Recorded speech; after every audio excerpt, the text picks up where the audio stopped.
这一支帮大家带来的是哪一款呢？这个叫什么名称 Armaf 是吗对，这是它的品牌。 ？Armaf 名称中文你们怎么翻？中文阿玛菲哦，不是阿玛福，没有，它品牌是阿玛福。阿玛福。对，这个是什么夜香体质？我刚有查，但是忘记了。是夜间俱乐部，啊，夜夜间间俱乐部。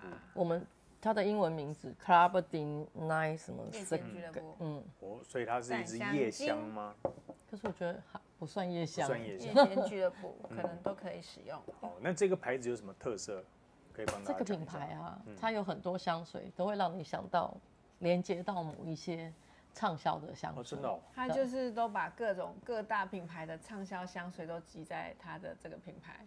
啊，就是大家会觉得它的香水里都会有别人的影子啦。影子对，对对对 OK，对，不知道是故意的还是说它刚好呢？这个很难判定，因为他也没说啊。很多支，对但是对总是有那么多的巧合发生，就是对啊好是啊是啊好，，每一家的王牌都会在它这里出现一些就是影子对，在它的香水里都会有因为它影子。香水它要去调制，它也可以请那个香水公司去帮他做配置对嘛。那他可以跟他讲说，我想要一支类似什么呀，哦，对就是 OK 卖的好的某一支的味道，是但是但不能完全一样嘛，完全一样你就会说你是哦仿的 OK，对不对了解，对啊，所以它是类似款、平替款这样子。了解，OK，好，那那这一支就是被讲说它是平替这个银色山泉。真的这么厉害啊？但我觉得它比银色山泉的层次更，其实两只走的层次有一点不一样，你等一下试在手上就知道。哇我还是觉得有点差了。好，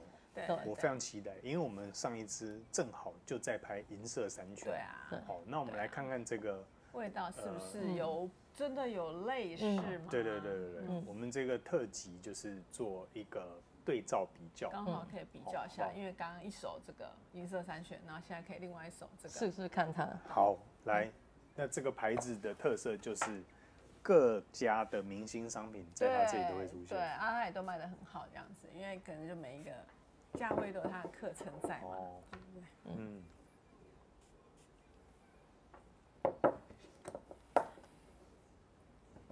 我觉得当我没有银色山泉可以比较的时候，我觉得它像；但是我现在有银色山泉可以比较的时候，我觉得它只有一出来那一刹那的清凉感有像。有一开始这个山上高山冷冽的那个空气感有出现，对，就是那个清凉感很相似。对，哦，它但是有我相信它的佛手柑没没有那么好？没有，等级没有这么对，它没有佛手柑。哦，它没有佛手柑这样对，厉害，它没有做那么佛手它没有柑那种佛手柑那么，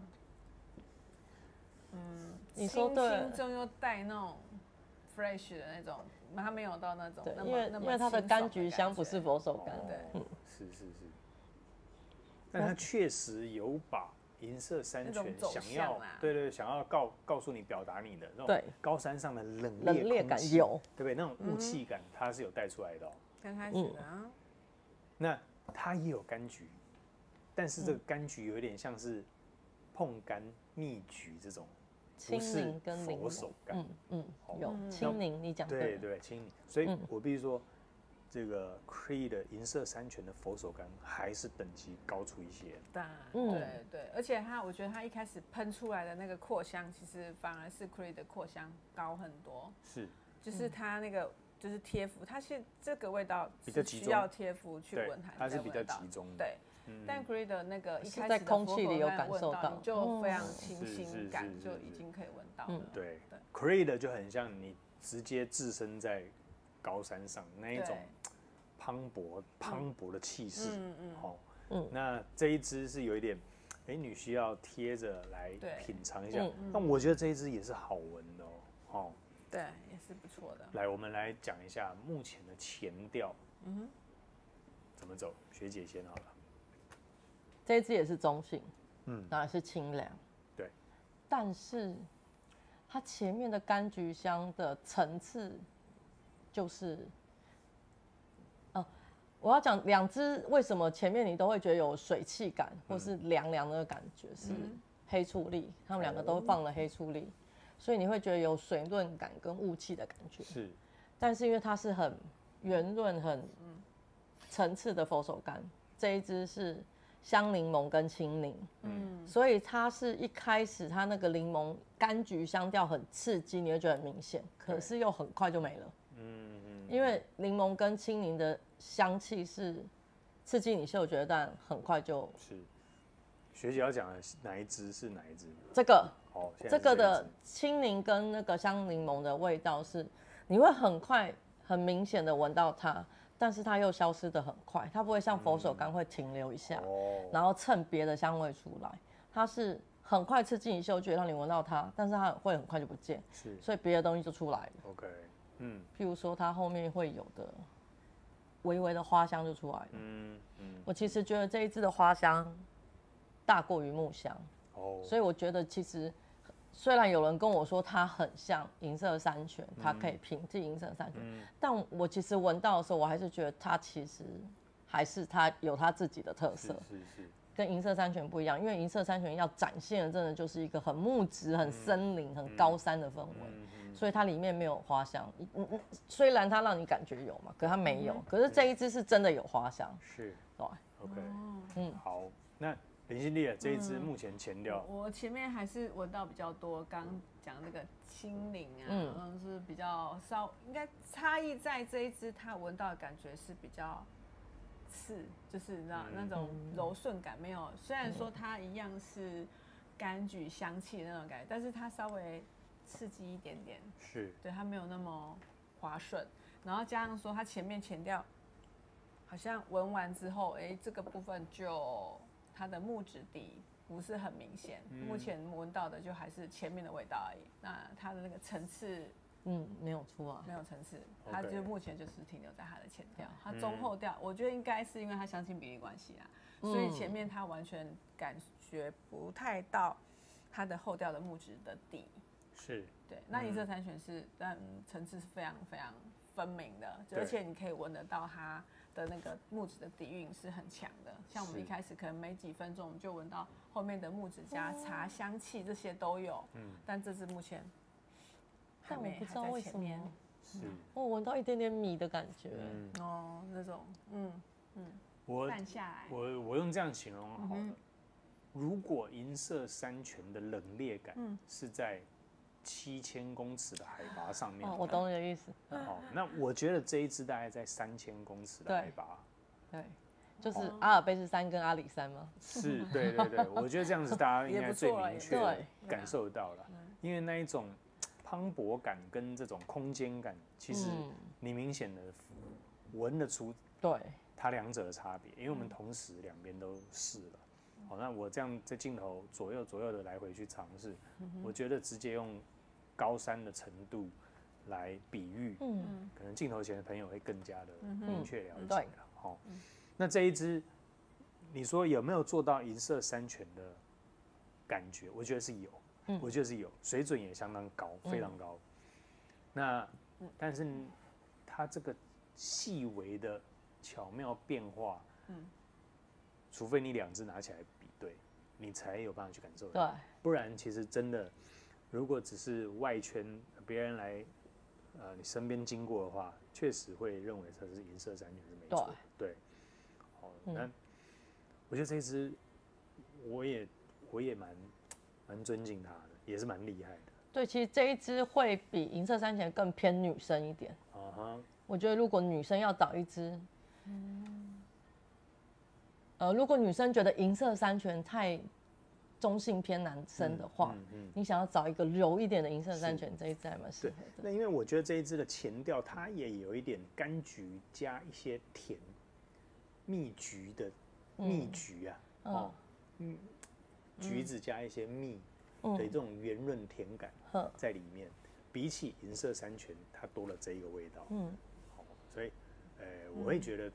才会形容说它是在大概3000公尺左右啦。但总的来说，我觉得这一支还是蛮有水准的。对，它其实等一下后面你会感觉它更有它自己的走向。OK，对，我为什么这一支其实也很受大家欢迎的原因，是因为其实它也有它自己的特色，并不是说完全都是贴着整个剧情在走了，对，就是它还是有它自己的特色，然后在身上也是有好闻，然后实穿，所以大家才会觉得，这一支虽然它没有很贵，但它其实不输那个很贵的品牌，对，是 ，OK， 好，那林心娣有没有前调要再说一下的？没有，好，因为它现在好像，我就在想说它的味道，应该说它的给我的感觉就是稍微再大而化之一点，所以它处理的细节会再更细腻一些啊。是，这个手法还是不一样，大不相同，对不对？虽然整体的蛮相似的，至少在如果有形容一部电影的话，至少在前面你会觉得，剧情好像大同小异，对，但是导演的手法，银色山泉的就相对细腻，对，那这一支就相对告诉你大方向，对，但是关键来了，中后调。很多的朋友都回馈给我们说，其实最后2个走法又有点不太一样。对，那我们期待这一支待会后调，再回来跟大家分享哦。回头见。拜拜。拜拜。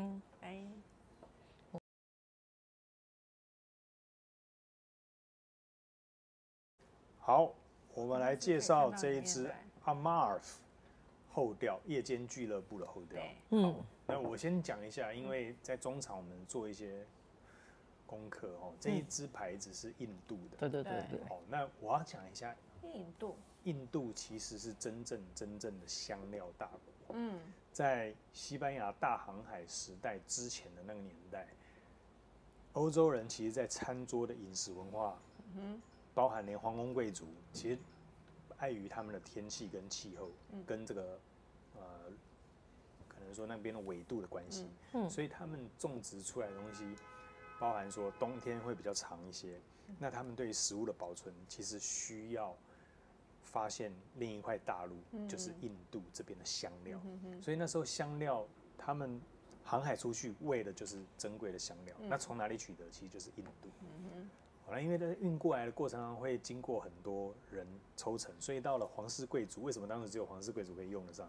因为它变得非常的贵啊，大概价格涨了500倍啊，所以那时候西班牙决定自己长征，自己来找印度这一块，所以你会发现说，荷兰有一间公司叫做什么东印度公司，东印度公司，那英国是不是有一间叫东印度公司？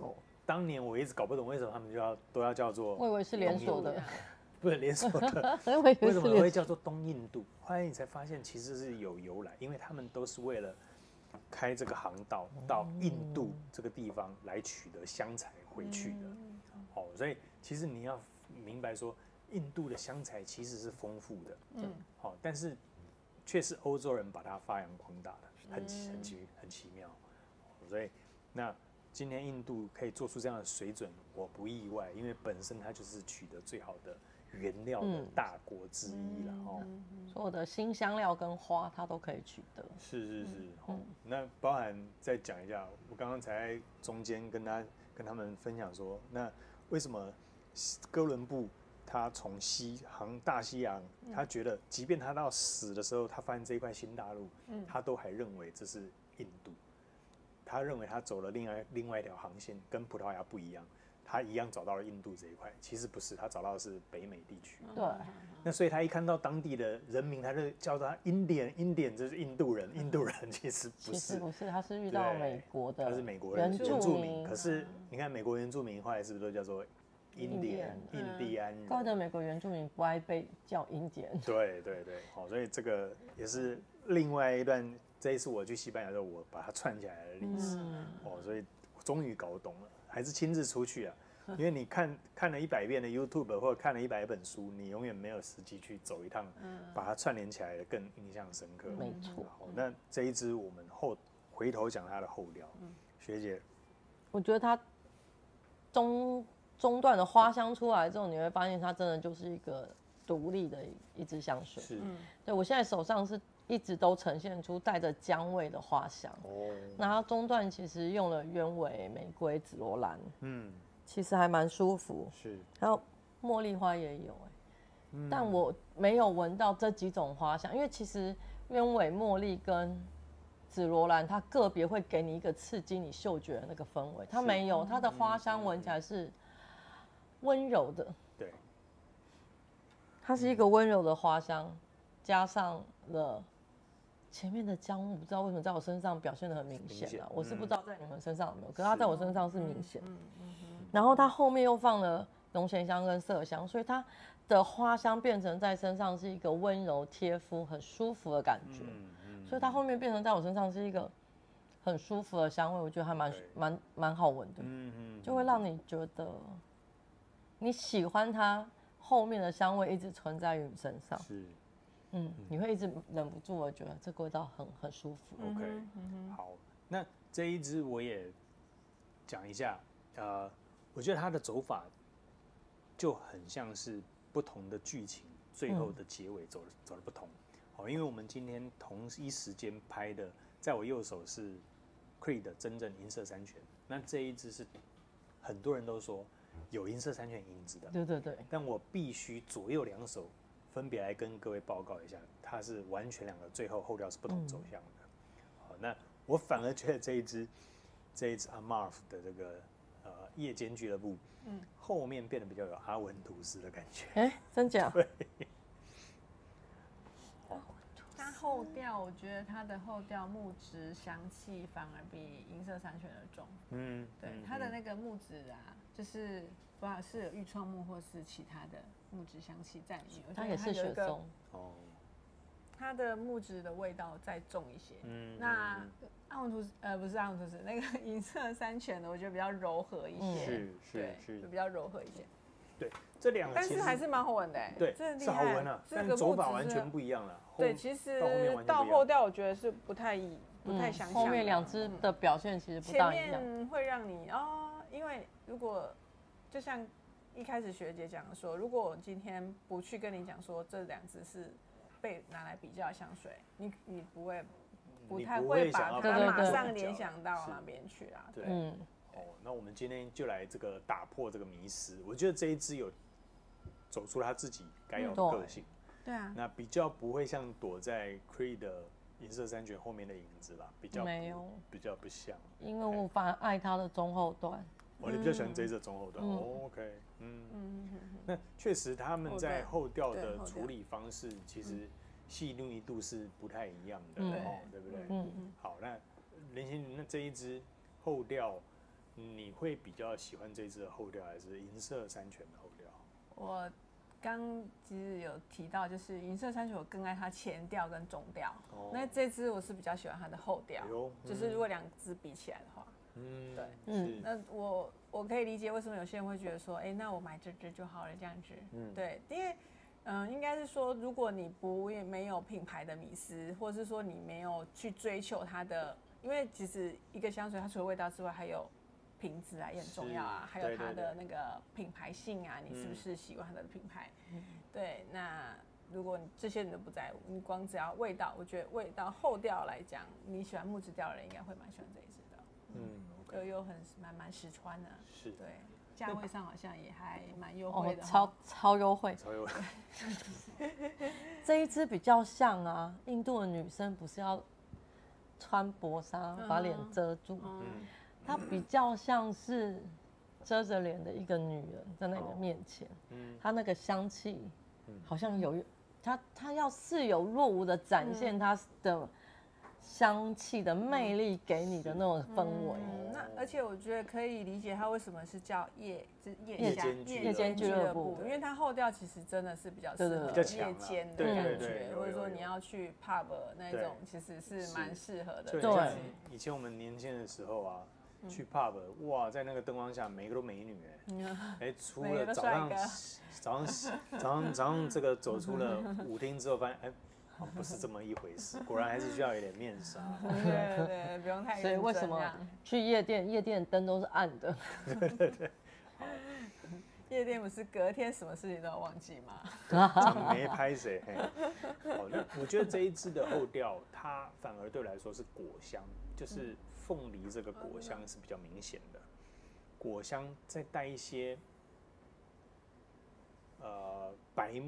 白色的木头类，白色的木系列，好，反而是这两个结合会比较多。是，那比起右手的 Creed 的银色山泉，真的是完全不同的走法。没所以错。请大家不要再把这两支我很好挂钩在一起。很好奇它这个后调到底有哪些木质？没有，就有看一下，真的没有木头。有没有写什么？你为什么一直觉得甜甜的？是因为，它里面它虽然没有把它写在香调里，可它的新疆料理它有放了肉桂。哦，肉桂。还有雪松、檀香、麝香、龙涎香、米。这几个，雪松、檀香。OK。好。不太一样。总的来说，我觉得这一支跟银色山泉非常的不像。对啊，我觉得是。走到后面不是就完全不一样。它是两个不同的女人，不是两个不同的人站在你面前，两个不同国度的人。对。好，那我们最后把这个银色山泉也端出来啊，好不好？要吗？对，一起拿出来好了。看一下。对，证明我们今天同步不同气质的人站在你面前，是同步的一起拍这两支做比较了。那我们要谈一下。这就示范了，拿香水千万不能拿盖子，不能去拿盖子。你刚刚要说什么？我说我们这一支的跟银色山泉的扩香效果要比一下呗。哦，好啊，来做个比较一下好了。那Amarv 夜间俱乐部这一支的扩香。我觉得扩香两支对我而言都是9分，都是9分。对，但这一支的显香，我会给它9.5分。OK， 更加凸显了。对对对，是。那你总体分数嘛，如果以这样的价位来讲，我会给它9.8分。9.8分。对，是。性价比很高，这样。对对，9.8分原因是因为它的性价比真的很高。是。但我觉得。以这样的价位可以表现出这样的层次，我觉得是厉害的啦，其实厉害。但当然啦，以天然成分居多的一定是它。为什么？你为什么会觉得它是贴肤不显香？最大原因也是因为它的天然成分比较多。我必须要跟大家讲，越天然的东西有时候越难以越难以展现那个。因为它真的是用天然的东西在里面，那它当然以这样的价位来讲，它的合成的成分一定比较多，可是它的显香度跟扩香度的表现是好的，所以我为什么说其实真的就像你刚刚讲的，它是两个不同等级的人站在你面前，但是它还是一支还蛮棒的香水，对，就是对，平心而论，它的走法什么各方面。它后面是舒服的，它后面绝对是大家会喜欢那种贴肤好闻的香气，然后也会觉得它是有特色，所以为什么它还是卖得很好？是啊，对，没错。好，那林心丽呢？这一支扩香度也是蛮强的，我觉得，但比较起来是它扩香度比较好。我刚9.2，持香我觉得也蛮。对啊，也是强的哦。对，没错，它的持香也是应该也是很高的9.5。好。那总分你总分我会给他9分。9分，OK。因为我会就是他如果要拿来就是应该是说不同的场合去使用它，这支你可能会在一个就是你会觉得是在一个高级的宴会或是晚会去使用它。那这个就是我会比如说去夜店啊这种感觉不同的地方去使用它。我这样讲好了，这个。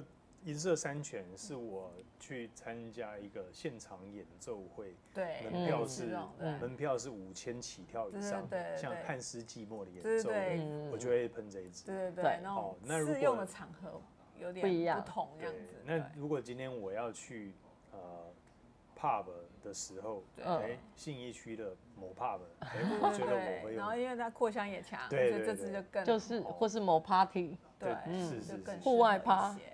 给大家参考。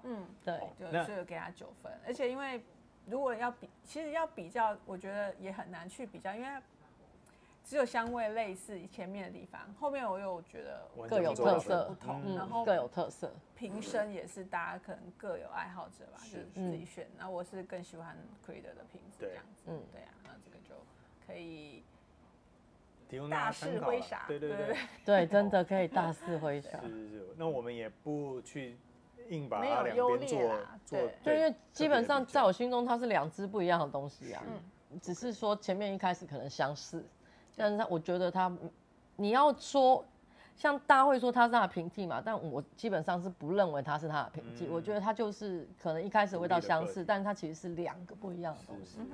对，一直在拍这一片的时候，阿茂这个夜间俱乐部，我脑袋一直出现有一部电影叫做《我不是药神》，有听过这个吗？它是大陆片嘛。对。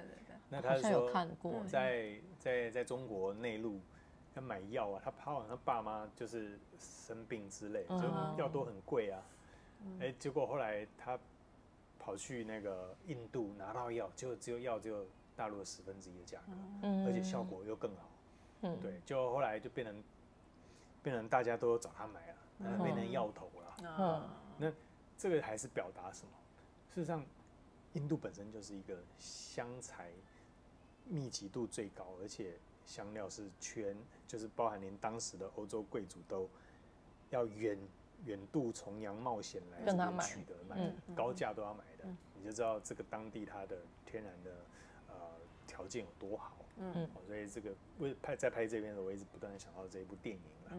那提供你们认识这个新的牌子，因为这牌子也是我第一次做介绍。